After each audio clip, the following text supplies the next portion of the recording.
And welcome back to Meeting of the Minds. Today I'm here with the great Father Peter Dugandzic, who is expert moral theologian, founder of Credo, and one of the men that I've learned a lot about the faith from. Many years lifting weights in my basement, listening to his voice, learning about not only moral theology, but much about the Catholic faith. Father Peter, thank you for joining us. Gene, it's my pleasure. It's always a pleasure to see and chat with you. I know that you're doing a lot of great things for Christ, and we always bring it back down to that same thing, at least in my realm. I always bring it back to saying, it's not I, but Christ who works through me. So I allow me to be his instrument. Absolutely. Absolutely. Tell us about Credo. How did it get started? What was your inspiration? What are you doing now with it? And what does the future look like?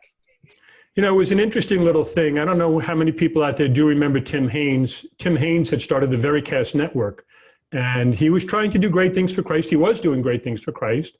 And I always still say he did great things for Christ.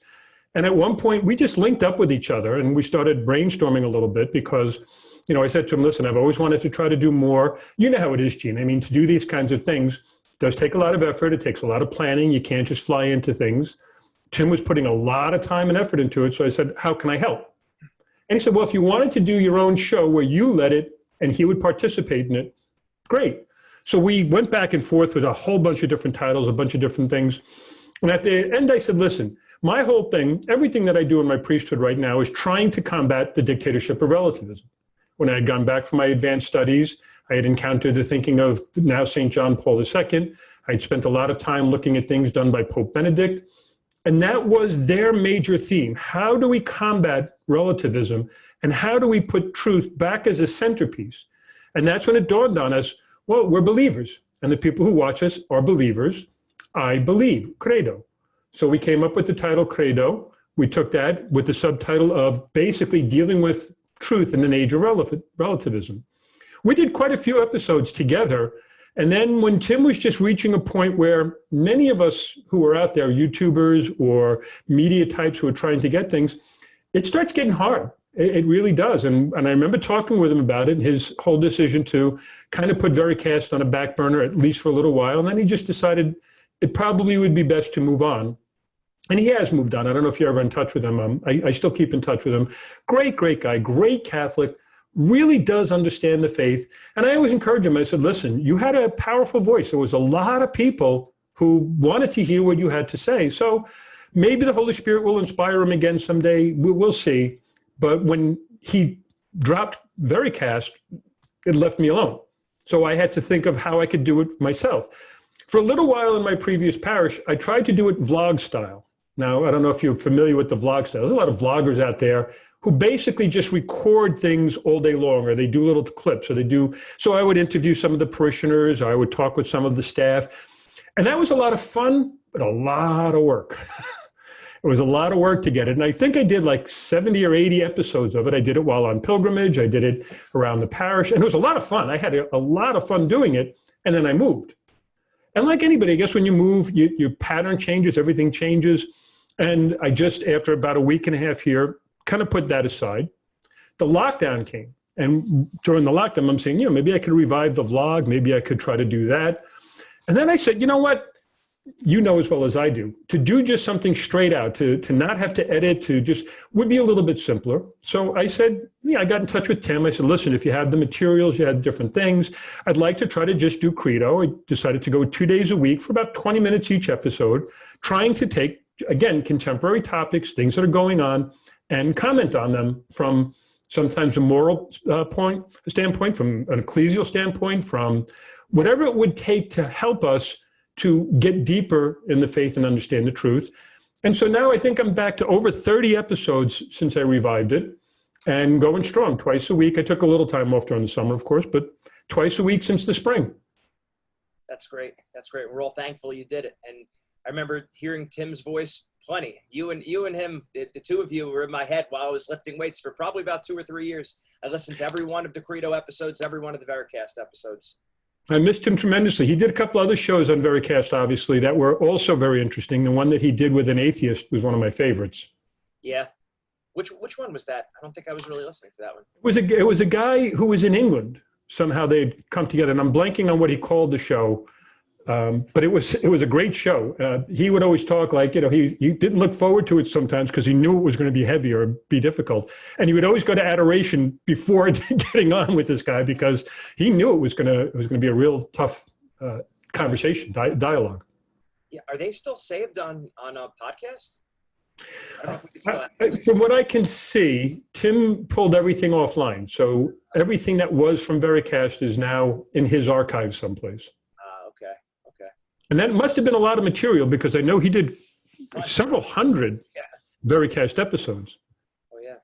All right, I'll have to knock on his door and see if he could release some of that, at least privately. Great. Yeah. All right. So one thing I remember when I visited you over at Valley Stream, your old parish, you had a great workout room. You had an exercise plan. Talk about that a little bit. Do you still have that going? I brought everything with me. I set it up here. It's over actually in the basement of the parish offices. It's a big setup. It's a good setup. At just about the time I moved, I had to go for an outpatient procedure. So in all the move and everything, I've got everything set up. Then I, believe it or not, have a shoulder issue. So when I was working out for a while, I had to change the pattern. So I still have everything, and I'm intending to get more serious about it again, but it just has been a little while. And I know body and spirit have to work together. I'm with you on that. I've heard you say that many a time. If you don't have a sound body, sometimes it will disrupt your spirit. And yet, and then I always reflect so many of the saints like Cure of ours. That guy had the worst diet in the world and probably didn't hardly work out at all, but man, was he powerful in the spiritual realm. So I just have to keep, you know what it's like, Gene. You just need someone to push you. And once I get going again, I'll be fine. I do walk every day, though. That's been the one thing I've taken on since then, because at least that it doesn't pull on my shoulder so much. That's it. Well, you do what you got to do. Crawl before you walk before you run before you fly. And hey, I was once your age. Someday you'll be my age. All those things that I did in my youth that I regret today, all those years of playing softball and sliding and diving and volleyball and smacking my knees, it comes back to haunt you. But I wouldn't trade in one moment of it. That's it. It's a lot of fun, but you're right. We got to work hard and smart. Okay, so I remember we spoke several times about Father Peter's pet peeves. I thought this was a fun topic, something good for us to go into. When I was writing my book, Spiritual Strength, Building the Total Athlete for Christ, I was told by our bishop if I wanted to receive an imprimatur, I needed a moral theologian to review the book. So right away in my head, it was immediate. I said, man, if Father Peter would do it, I would be so honored and so grateful. And you did. You got a shout out in the book. So you were telling me, you helped me make some corrections. And when I was speaking to you once, I said something about from the Catholic perspective or from the Christian perspective. And you said, I got to stop you there. It's a Father Peter pet peeve. Can you talk about that one? It was funny. I was teaching moral theology. I was teaching seminarians, deacons. And anytime one of them would say that, it's like fingernails on a blackboard to me. We're not one perspective. That's relativism. We're not just one perspective amongst many. We are upholding the truth. And truth rises above all of that. It's amazing to me how many Catholics actually still do that and will still say those words. Even I've heard bishops say it. I've heard priests. Well, from the Catholic perspective, we're against abortion. Killing an innocent human being is always evil. It's an intrinsic. That's not a perspective. That's not an opinion. That's the truth. You can't not just see it in such. There was a great book that was written by Dietrich von Hildebrand called Trojan Horse in the City of God. He was the one that really hammered it home for me. When I read that book, I could never say the words Catholic perspective again. He doesn't talk about that. What he talks about how is all these things crept into the Catholic dialogue like a Trojan horse, and then it was unleashed from within. So that our own people begin to think that like the truth is the midpoint between two opinions, the Hegelian dialectic he talks about. The truth is not the midpoint, like you like it, 72 degrees, I like it 68 degrees, therefore the truth is 70 degrees is comfortable. No, that first off, that is a bad example. But truth always ascends above the conversation. We are trying to dialogue to get to that truth. And when the Catholic Church speaks, especially definitively, that's not an opinion. That's not a perspective. It's the truth. And so every time I hear somebody say that, then I ask them, so then you're telling me that what God revealed is just another opinion? Shuts them up every time. Now, I would think, I guess the only reason why people would say that, or maybe the reason why I said it, was because maybe you're trying to make a case to someone who isn't Catholic, and you're trying not to be, I guess, offensive, or you're trying to say, well, consider this, as opposed to being more abrasive and saying to them, listen, abortion's murder, or something like that, which of course is true, but maybe you're trying to, I guess, ease them into it. The key that Tim was a master at doing it as well, but the key is, I know the truth. I've experienced the truth. I've studied the truth. I've got the truth. The hard thing is doing the way St. Paul asks us to do it, to be able to give it to somebody where they're at, to be able to reach to that person where they're at. The master at it is the one that accepts the truth, will own the truth, and then share the truth. But sometimes I have to share it in such a way that it might take me a lot longer to explain it to someone who, like you described, as opposed to you or to a Tim Haynes or to a Pope Benedict, who already has the verbiage and already has the insights to be able to embrace it. I think that that's a key thing. I think that that's what we have to remember, especially as Catholics. I say this all the time, like people right now are praising Father Altman because they say he's speaking with conviction, he's speaking with authority, and he is. And I like the way he's doing things, and I pray for him. I wish him well. I think he's on target on a few things. But again, too, reminding ourselves, who is my audience? Now, he's going to have an audience of like-minded people, great. And they're going to applaud him, great. And there are going to be his detractors, great, because it's the detractors that help me to grow. When someone keeps affirming me and says, oh, I agree with you, I agree with you, I agree with you, where am I growing? I need that to help me grow. So that's why I always remind myself, as well as I'm sure you do for yourself, how important it is to have sometimes those conversations with a non-believer, or to have those, like I try to look at the other opposing viewpoints, and I try to see what someone is trying to say so that I can infuse truth into it. And it's not just a perspective at that point. It's like what St. Augustine said when he finally discovered truth. Oh, beauty ever ancient, ever new. Late have I loved you. It took him so long into his life to see it, but once you see it, it's a beauty, and it overwhelms you, and you can't just look away from it. Right, and you can't make light of it. You can't just throw it into one other perspective.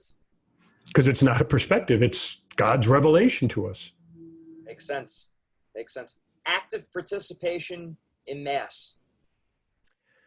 Yeah, the more you read, the more you learn. The more you learn, the more you realize that people have no idea what they're saying. Now, you're a young guy, so you won't remember the 70s, but I remember the 70s, the post-Vatican II days, when liturgy just became an explosion, like a beehive of activities. All these people just doing things and moving, and constant grind of people getting up and doing. Because someone took the words active participation and changed it to activity. And it's not the same thing. Participatio in the Latin and in the understanding is to engage in what's before you. So to participate in Mass means that you should be engaged in the liturgy with your body, soul, spirit, your entire being, engaged in what's happening before you. One of the problems in the pre-Vatican II church was that people went off and did their little devotions. They were just walking all around the church. They were lighting candles. And then when the bell rang, they looked over at the Eucharist, beat their chest 3 times, and then went back to praying their rosary and doing other things. And that was kind of what the bishops at the council were trying to combat, of saying, you should be engaged in the liturgy. You shouldn't be doing all these other things. And so they didn't mean, when they said those words, we want a beehive of activity. They wanted the faithful who were there to be engaged in the liturgy of the word, to hear the word proclaimed, to be able to enter into the mystery of the word, to enter into the mystery of the consecration in Eucharist, to be able to do all of that. It is one of my pet peeves, because so many still interpret it as, we've got to get more lay people involved. We've got to have, ushers and readers and extraordinary ministers and this constant grind and movement. And to the point where it becomes frenetic, this whole dance of the 7 virgins or kind of thing that starts to go on. And how many people started to even do that at like the Easter Vigil. And no, it's supposed to be a prayerful participation in the sacrifice, the unbloodied blood sacrifice of Christ on the cross. I love the New Translation because it brought back words like oblation and sacrifice and some of those lost words. And I do remind people, when you attend Mass, attend it as fully as you can with your body and soul, constantly engaged in what's going on before you. Excellent. Excellent. What are some other Father Peter pet peeves? Ecumenism, dialogue? Like I said, we could go up and down the thing. When any priest ever walks in to a sacristy, and I just explain to him, the liturgy, and remind him of certain things that, our own church has mandated, and, this is what the liturgy entails. And even in the Second Vatican Council, in that same document, it said that no one on their own authority can change anything in the liturgy. And then a priest walks in and says, well, that's all well and good, but not at my liturgy, not at my mass.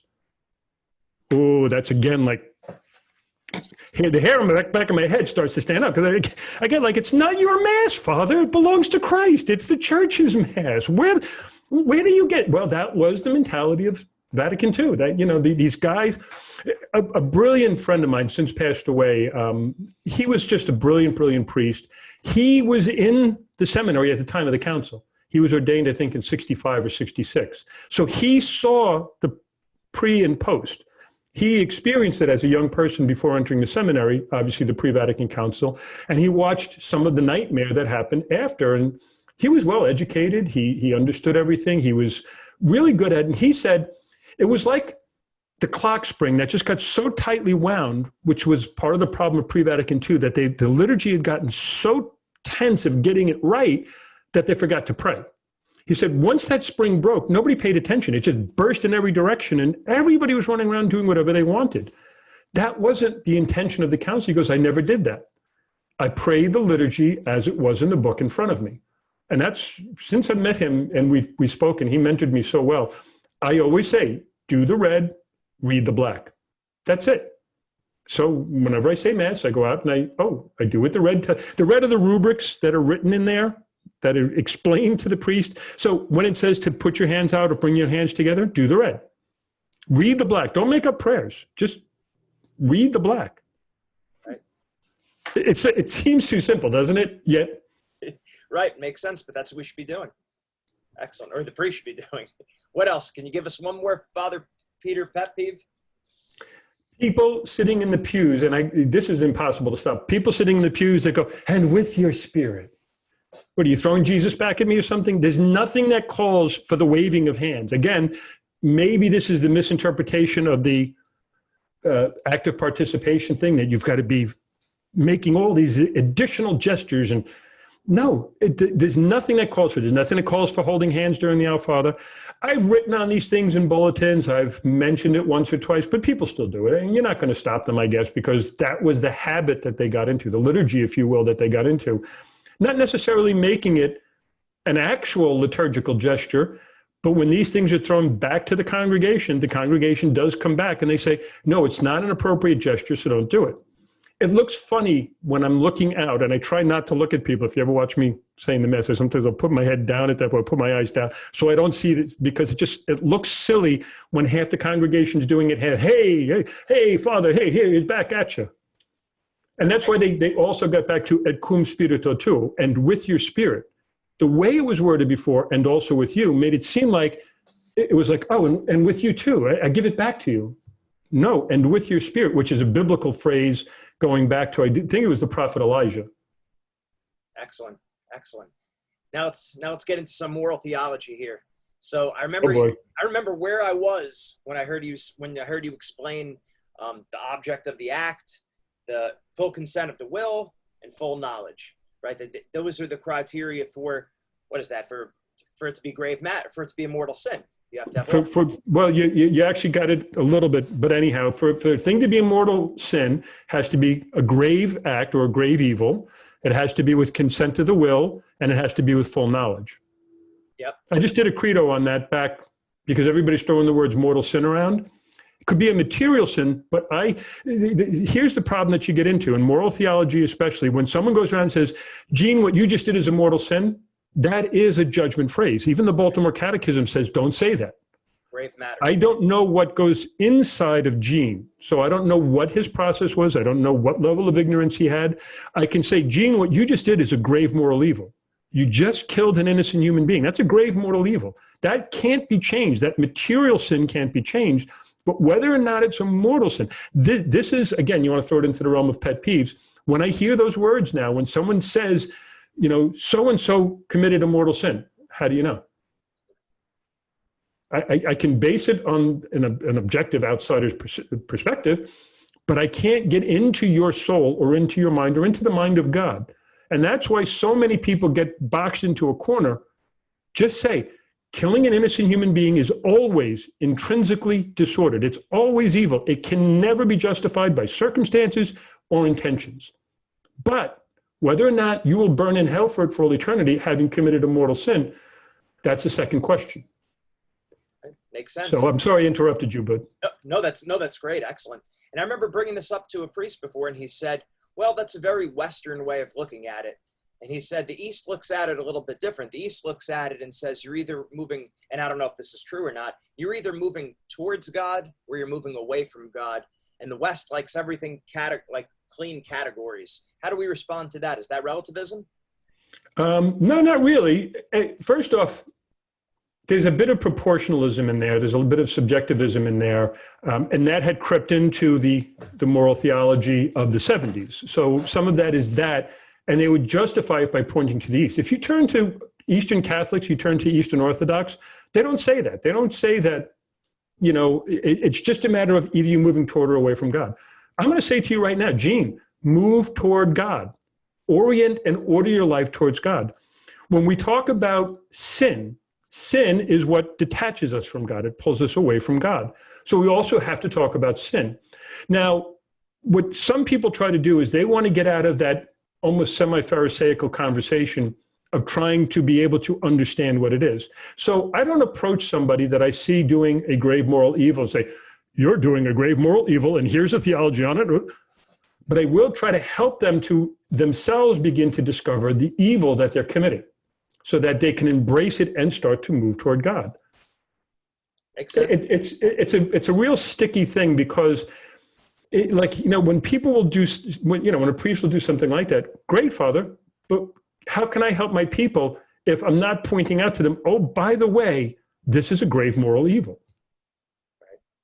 Right. You know what the funniest one is whenever you want to get into the conversation?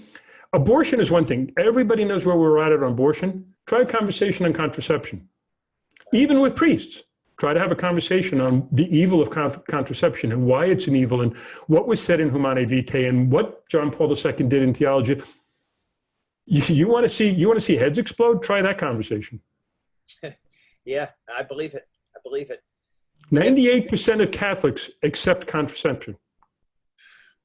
Practicing and non-practicing, 98% of those baptized Catholic don't believe it's a moral evil. So now would that be considered, here's another question for you. I wasn't planning on getting into this, but that doesn't count. I know that's an official teaching of the church and that can't change, right? So does that, would denying that be heresy? That doesn't sound like it'd be heresy. Heresy would be sounding like it's a teaching, like, it's heretical to teach otherwise. When you talk about heresy, it's when you're teaching otherwise. What kind of, and I forget the exact word for it, but there is a word that we use for when someone basically just ignores. They just ignore the teaching. Right. So that would still be considered heresy. Like if a Catholic denies the Immaculate Conception, a Catholic, then that would obviously, they would be in heresy. But if a Catholic also denied one of the teachings about abortion or gay marriage or any of these, contraception, that would also be considered heresy. That would be accurate to say? Again, if you're embracing an opposite teaching, or if you're going out teaching the opposite, if you're just saying, like the way you see it in the public world, well, I as a Catholic am against abortion, but if you want to go do it, it's okay. That's not really heresy, because I'm kind of saying, no, I agree with the teaching. I just don't want to enforce it, or I don't want to share it, or I don't want to help you with it. That's why I think so often so many Catholics are lost, especially in the area of sexual morality and all morality. And I always go back to this again and again. People forget that, morality is more than just sex. But that's one of the biggies, because that's where most people are. What was the first thing? I always go back to, what was the first thing that Adam and Eve noticed after they sinned? They were naked. They noticed that they had different parts. And they covered that up. And that is why I'm always going to go back to that as one of the biggies, because it is what ruptures most often between men and women, between any human being, has something to do with human sexuality or, what is attached to their being in their gender. And that I could get into a long, long thing, because basically that's theology of the body.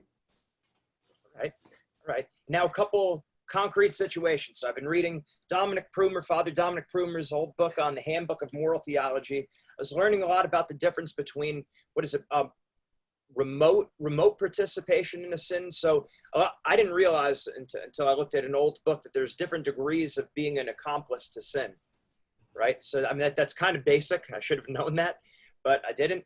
And then I also learned about you could be remote cooperation, or proximate cooperation. Can you explain that? The principle of cooperation in sin actually has two main themes. So it's broken down into formal and material cooperation. Formal cooperation is, I agree with your position. So I agree with abortion and have no problem with that abortionist doing it. I agree with that. That's formal cooperation. So politicians who say, I want that to happen, that's formal. You're giving them the ability and you're agreeing with it. Material cooperation has several levels to it. So there's immediate, there's proximate, and there's remote. Immediate cooperation is like what it sounds. I'm in the room with the abortionist, handing them the instruments. So they can't complete this without my immediate cooperation. Proximate would be that I'm not in the room, but I'm funding it. So that's a little more proximate. And those both, we would say, you're cooperating in the evil and therefore have participated in some way in it. The remote would be the example we use a lot of times is the person who has to feed his family and took a job as a custodian in the abortion clinic, has nothing to do with the abortions itself, but cleans the place. And sometimes that would be remote. Has that person actually cooperated in it? No, they haven't cooperated in the act. And I always go back to reminding people when we talk about you said it before, the object of the act. When we talk about the act, that's where evils are committed. It's in the act, not, you can have so many different things, but you didn't participate in the act itself or made the act possible by what you did. And if you could get a better job, I always say, if you can get a better job, take it. Okay. And then I think about how that relates to several things like participating in I don't know, like the degree of participation, but attending two baptized Catholics get married outside of the church. They're not married. Right. Well, right. But can you attend that? This is a question I get a lot, especially it's coming up a lot with the gay marriage situations and, or a person is in a divorced and remarried situation. Right.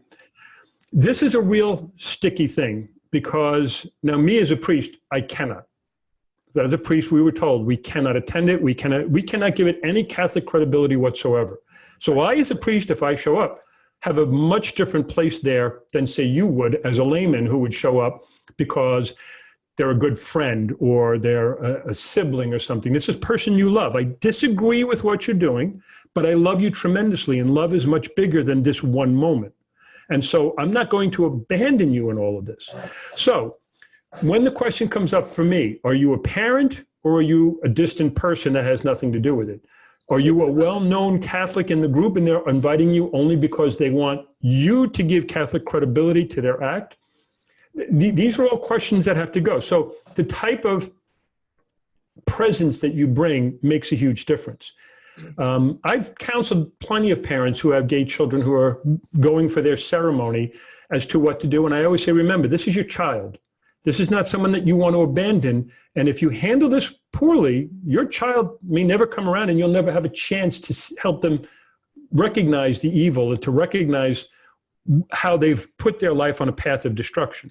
And so I always say there's a fine balance, and that's really hard to achieve. And I've had some parents walk away and say, but I believe that I have to not go to the ceremony. So I said, don't go to the ceremony, but maybe show up for a little while at the reception, just to let them know you still love them. I'm not spurning you. I'm not hating you.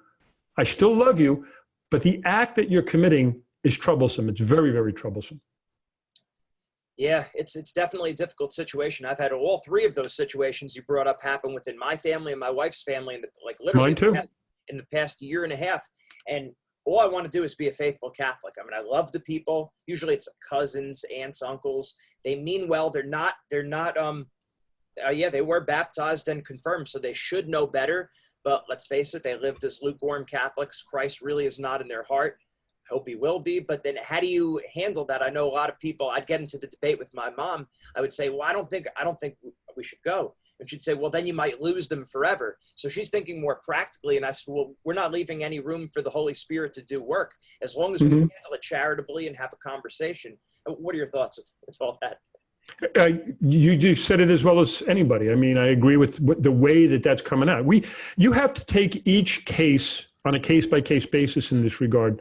How close is the person to you? Would your non-attendance send a better message than your attendance? You know, these are the kinds of questions that we have to grapple with as Catholics. There's no black and white. There's no magic wand that I can wave and make it all easy or work. That's up to us to have to do ourselves. We have to be on our game to do this ourselves. And in each particular situation, the principle of love has to come back in. So I still love you. I disagree with you with what you've done. I see the sin that the material sin that you're engaging in. I see the evil that could overwhelm and could someday become your destruction and wind you up in hell. Therefore, I want to be around you to keep trying and to keep trying. And that's just a mystery that's beyond our control, really. That's the hard part of it. That really is the hard part of it. And again, it's at the end of the day, there's got to be the balance. And that's the hardest part. Right. This is the trouble of evangelization today. You said it very well. There's a lot of lukewarm Catholics out there, a lot of la-di-da Catholics that, yeah, whatever. What's the big deal? They love each other. So what? What's the big deal? Who cares? These la-di-da Catholics are everywhere. You've got to kind of take it from an evangelical standpoint.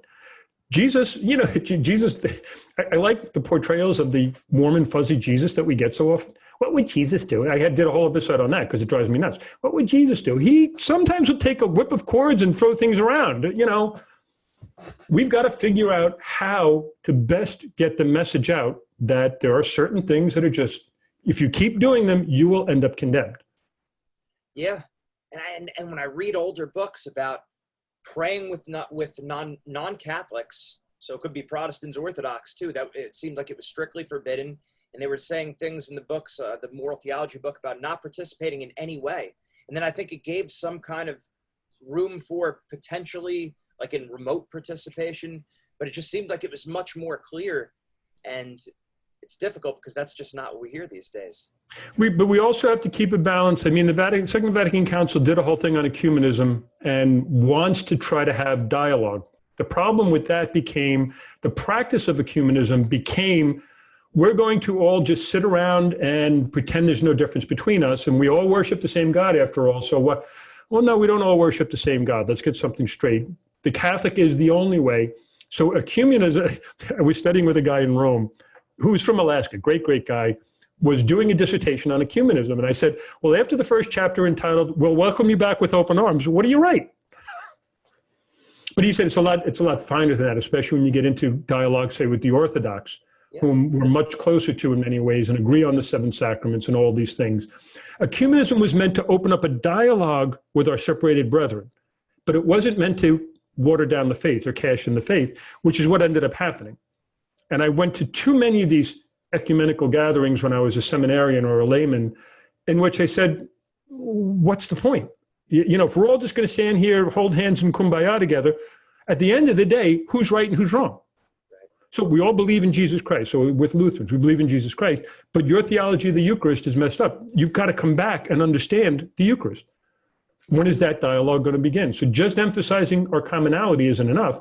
At the end of the day, true ecumenism is also going to be, and I'm going to try to help correct the error that left you where you are today. Right. Sometimes those conversations are hard to have. Like even, I think with Jews or Muslims, yes, they profess the one God, but by rejecting the Son, they're rejecting the Trinity, they're rejecting the true God. So in that sense, they're not praying to the same God as us. And yet there is a kernel of truth on which we have to build. So yes, there is one God. We say that in our creed. I believe in one God. So there is one God who's been revealed in a Trinitarian way. One of the best people at this was Pope Benedict, back when he was Cardinal Ratzinger. He had gotten into one of these conversations with an atheist, Jürgen Habermas, I think was his name. And they went back and forth on a lot of things. And at the end, Habermas actually admits, there's a lot of things I had never considered that I'm going to have to do more research on. That's how the conversation is supposed to go. You know Benedict, you know Ratzinger. There was no way he was going to get into relativism. He wasn't going to let it get watered down. That's how it works. Own the truth, and at the end of the conversation, someone should be able to say, wow, I hadn't seen that yet, or I hadn't realized that yet. It might take a 2-hour conversation, but at the end, I'm not going to beat you up, I'm not going to beat you down, but I am going to give you hard words and understand them and own them so you yourself can see, well, that truth. So to our separated Jewish brethren, yeah, Jesus Christ died and rose. That's a truth. Now we have to get you to appreciate that. Do they want to have that conversation? Of course not. With the Muslims who see Jesus only as a prophet, he's the Son of God. Do they want to have that conversation? No, they don't let you do it. So at the end of the day, when we do start to have actual sit-down dialogue, then we can see ecumenism happening. But going and sitting in, like a Jewish Seder, unless you're trying to, I always say Jesus went into these things to bring sinners out. If you're not going in to try to bring someone out with you, then don't go in. Right. And I think about that too, because sometimes Jewish friends, they might invite you over to a Seder, or maybe a friend when you're younger, they make their bar mitzvah, they invite you over to the temple. And I think again about the remote versus the proximate. But again, is this friend of yours someone that you're hoping someday in your love to see them embrace Christ? So again, am I rejecting you or am I rejecting the ceremony? That's the tough point. I still love you. I still care about you. And I will go into a foxhole with you, no matter what religion you are. But at the end of the day, I want to pull you out of there. So it wouldn't be going to those things, the ceremony. Maybe you just go to the party afterwards. Could do something like that, of course. Yeah. Okay. And again, that was a huge thing at the Second Vatican Council. That was one of the areas, if you will, that was completely misunderstood in its interpretation following. Yeah. And it still is. I still see a lot of it. Right. And the prayer with non-believers, communicatio in sacris, if I have that correct. I heard that there was several times where popes and councils have spoke about that under no circumstances. And then I guess recently I just learned about the whole Assisi prayer meetings where they bring in everyone to pray together. What's the story with that? Again, it all depends on where it originates. Now, I think the Assisi thing is a recent phenomenon. That was not Francis himself. And yet Francis had an ecumenical side to him like any of us. I want to keep the dialogue open, and I want to. That whole misinterpretation of what ecumenism was supposed to look like is still there. And that's not going away. So should we get together and try to have a common prayer? All right. But at the end of the day, when I stand up to pray, perfect example. In a previous assignment that I had, when I left, the guy who came in after me, they have this Christmas tree blessing every year in the center of town. And so he goes and he says, well, what do you do? I said, I go as a Catholic priest. I'm going to bring my stole, I'm going to bring my prayer book, and I'm going to pray a Catholic blessing. So that's what I did for the years that I did it. Okay, so he went. It happened that a newly elected Jewish politician who hadn't been installed yet was sitting on the dais behind him. And as soon as he started praying, he's mumbling the whole time out loud, enough for enough people to hear. What is this? This is Christian. This is ridiculous. Like he's embarrassing the guy the whole time. Now, 98% of the people who were there were Catholic parishioners. It's a Christmas tree blessing. The menorah's over there. If you want the rabbi to come and do something with the menorah another day, we were here for a Christmas tree blessing. So we're blessing a Christmas. Well, this made the cover of Newsday the next day. The priest versus the politician kind of thing. And this went on for a couple of days. This was a big thing for a couple of days. When I go into any of these things, I go in as a Catholic. And I pray as a Catholic, and I do things as a Catholic. And if you expect me to do otherwise, then don't invite me. Right. It makes sense, and that's the way it should be. I guess a lot of times, though, we as the faithful, we take cues from the people above us, the bishop, the pope, and bishops, the Pope, and I think even 86, this Assisi meeting was going on. It's been going on for some time now. And again, it's a valiant attempt. It's got a nice sound to it, but most error sounds pretty good in the beginning. It's not the way I would do things. And I will talk with, if the Protestant pastor over here gives me a call, I'll talk with him. If he wants to get together and pray to Jesus, okay. But in the end of the day, I'm doing it as a Catholic, and I'm trying to get you back to Catholicism. Right. Remote participation. Starbucks, supporter of Planned Parenthood. Do I have an obligation as a Catholic to not buy Starbucks? Or if I have an option, go to the other place. You just put the question into a very difficult answer. So you spend your $28 on a pumpkin latte, whatever, okay? And 12 cents of that is going to end up in the hands of Planned Parenthood. It's like a mixing of funds and all the other stuff. When you withdraw your support of them, it really isn't going to stop them. So what I always say is, I will never just stop using a product without sending something to corporate to let them know why I did it. And I get others to do the same. If you just walk away from something, all right, so your money is no longer, it's so remote and it's so distant that you really haven't done anything immoral. The problem starts to become that, yes, if there's someplace else you can go. But we also have to instruct the ignorant and warn the sinner. And just walking away doesn't do that. Right. So it's taking a step further and notifying why. Think about another one. My niece's, my 6-year-old niece is in Girl Scouts. I just recently read an article, I don't know how true it is or whatever, about them endorsing gender ideology and feminism as they get older. Is that something to be concerned with? It is something. It is something to be concerned with, and it is something we all have to look at.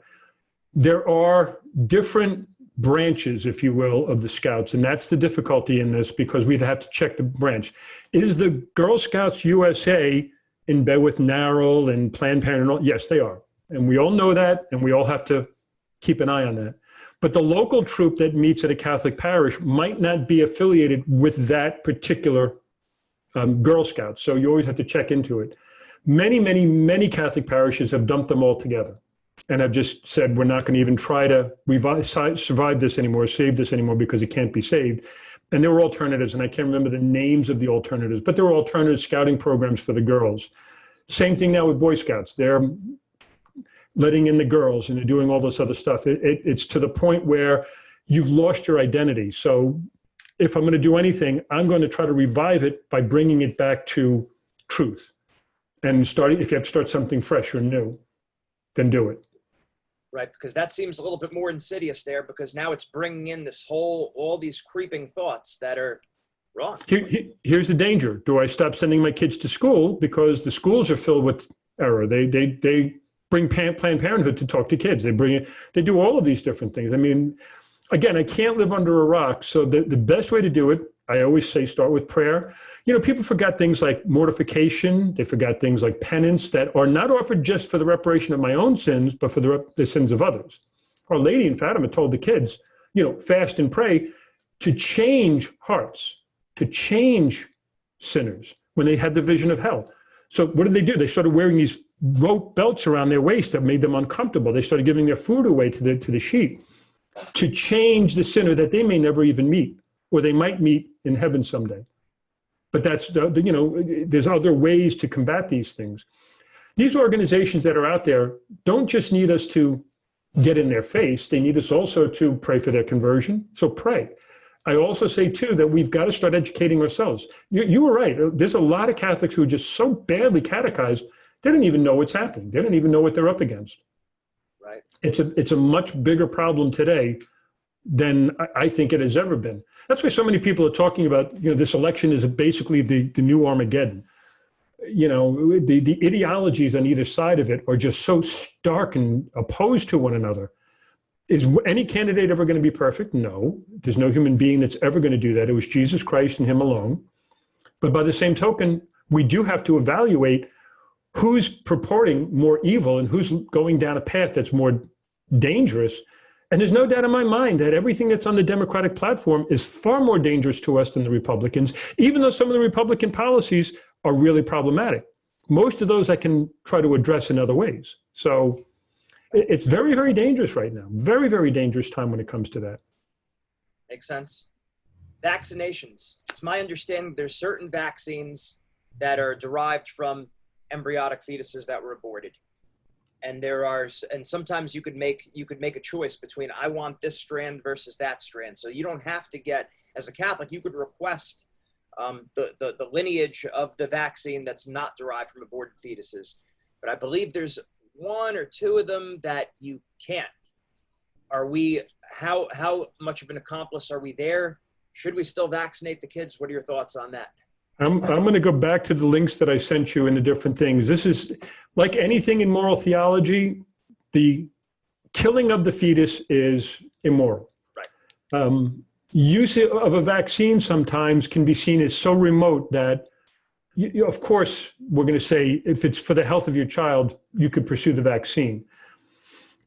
I wish I could give a black and white answer on this.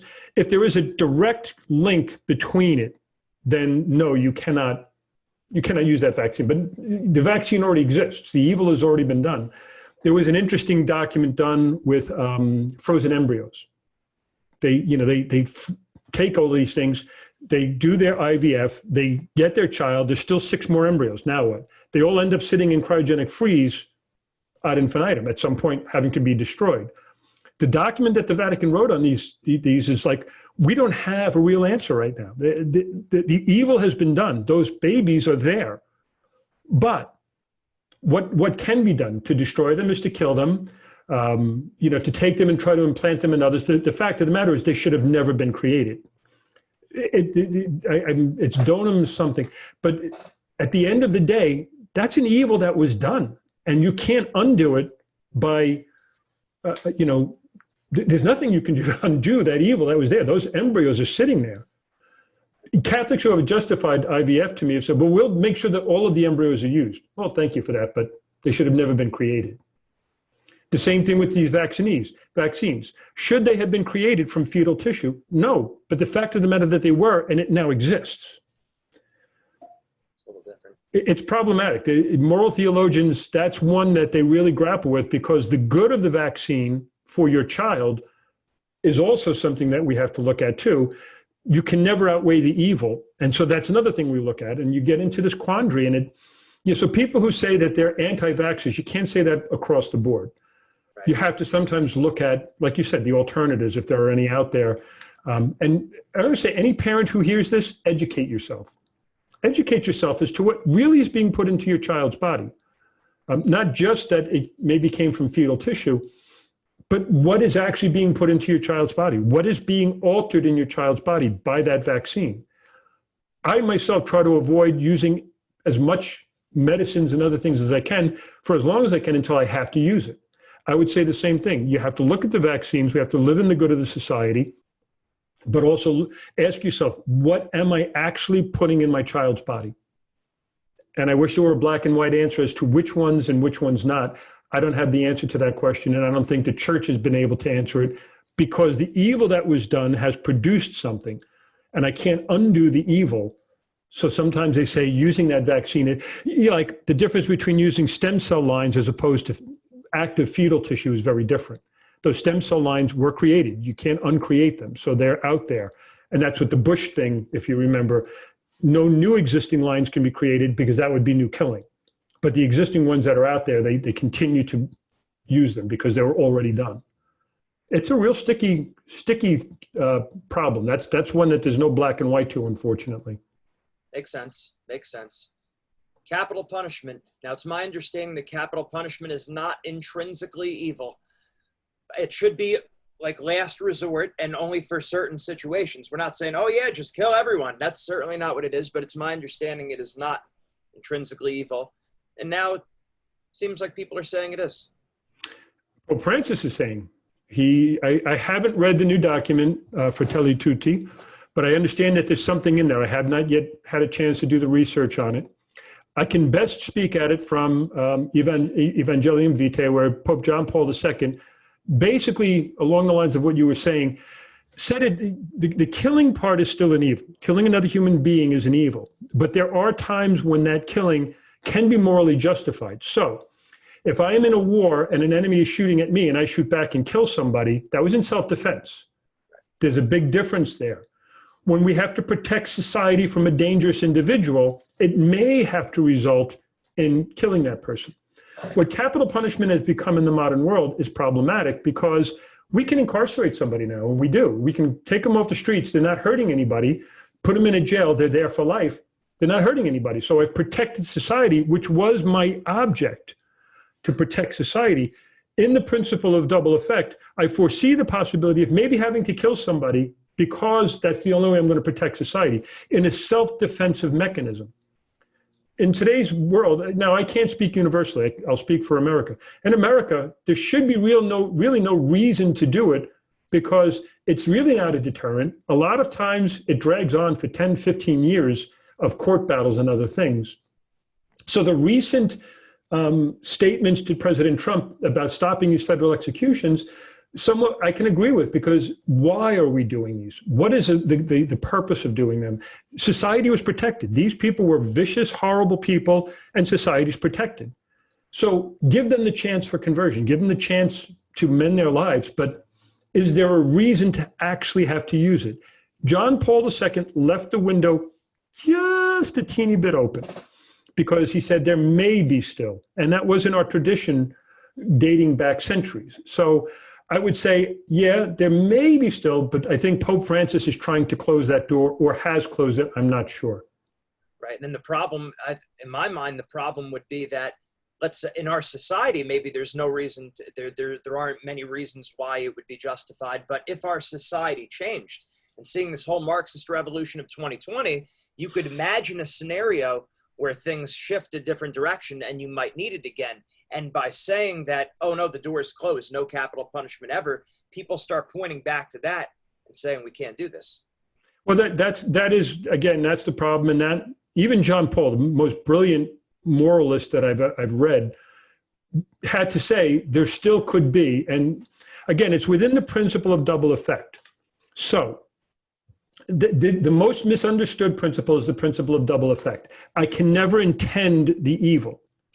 I have a good intent that I want to protect society, but I foresee the possibility of this evil having to happen. So a police officer goes out and every day is not out to kill anybody, but foresees that part of his job might be that he has to kill a perpetrator. He doesn't want to do that, going to try everything to not do that, but may have to do that. That's not the way. And if you listen to any of the police officers who ever went into classrooms and all the other stuff, they always talked about the 5 things that they do before taking their gun out. So, yeah, there's always that understanding that there may be that one time where the only possibility to defend myself is to have to kill somebody else, which, and if you've ever talked to a police officer that's killed somebody, if you've ever talked to somebody that had to, in self-defense, kill somebody, it haunts them. They know that it was right to do, and yet it still haunts them. There was nothing immoral, and yet it still haunts them because they ended somebody's life. They know that. And that's just going to stick with them forever. Right. Very difficult situations. Last question for you, and then we'll wrap it up and we'll say how people can find more information from you and Credo. So I read a lot about the popes, the old encyclicals, councils talking about the importance of St. Thomas Aquinas and the importance of viewing our faith and our morality through that scholastic and Thomistic structure. Can we and should we think about incorporating other philosophical systems, whatever they may be, to apply that to almost creating a new moral system based on that? In other words, can we look at Catholic morality, which is morality, through a different lens, say phenomenology, say through Kant, through Hume, or whoever? Now, that's an interesting question. First off, if we get into true ontology and metaphysics, that's truth. That's the whole purpose of ontology and metaphysics. You mentioned phenomenology. St. John Paul II's first dissertation was on St. John of the Cross. His second one was on whether or not phenomenology could be for Thomas Aquinas what Aristotle was for Thomas Aquinas. So he was trying to do certain things, and his conclusion at the end was, no, they really can't. It can't do what he wanted. But the methodology was what he did discover. And so the theology of the body is using a phenomenological methodology to attain metaphysics and ontology. We need to always remember that the object or the end of our studies is truth. And that's why we need to have ontology. That's why we need to have metaphysics. Without them, separating from them, leaves us in the precarious position of what we're in today. Once that was all cast aside, once it became, all right, like Kant, once it becomes pure reason, you've detached all of the human experience. So yes, can I agree with some of his things that if you take it to the highest level, then you'll see the truth? Well, there is some wisdom in that. But that's what John Paul II was fighting against. That's what Edmund Husserl in phenomenology was fighting against, because you've become so detached that you're no longer talking about human experience. We need to have a full balance. So are there philosophical systems that can help us? Absolutely, but they can't replace truth. And that's, I think, what some of, like especially in the early 20th century, the whole Marxism that we saw, terrible, terrible results that came out of it. The emotivism that came up in the 30s in this country, terrible, terrible results that came out of it. We always have to resort back to the fullness, splendor of truth, veritatis splendor. We always have to go back to that. And that was John Paul's entire life, his entire pontificate. Yeah, it would seem like a lot of times maybe we get fancy, or we want to be innovative, and we want to start with maybe the novelty. And it seems like we should make sure we're rooted in that Thomism, scholasticism. I know how Pius X spoke about in Pascendi, that being solid on the scholastics and Thomistic theology, that would help solve any problems of modernism or liberalism that would creep in. Absolutely. We just have to watch out, but you have to know the truth so that you know when you're deviating from it.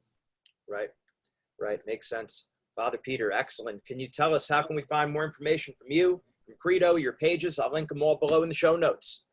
Yep, I got a ton of different things. I don't do as much as I want to anymore. I really wish I had a little more time. Anything pretty much with FRPETERD, so Facebook, Father Peter D, YouTube, Father Peter D, fatherpeterd.net. I've been trying to corner the market on Father Peter D, so a lot of the things you can find that way. Otherwise, just Google my name and it comes up on a lot of things. I've been out there for a long time on the internet. I know how to use some of the SEOs and other things. So if you Google my name, I come up. Excellent, Father. Thank you. And if you could please give us all a blessing. Lord be with you. And with your spirit. May Almighty God shed his blessings upon you all, the Father, the Son, and the Holy Spirit. Amen. Amen. Go forth in the peace of Christ. Thanks be to God. Thank you very much, Father. God bless you. Thank God.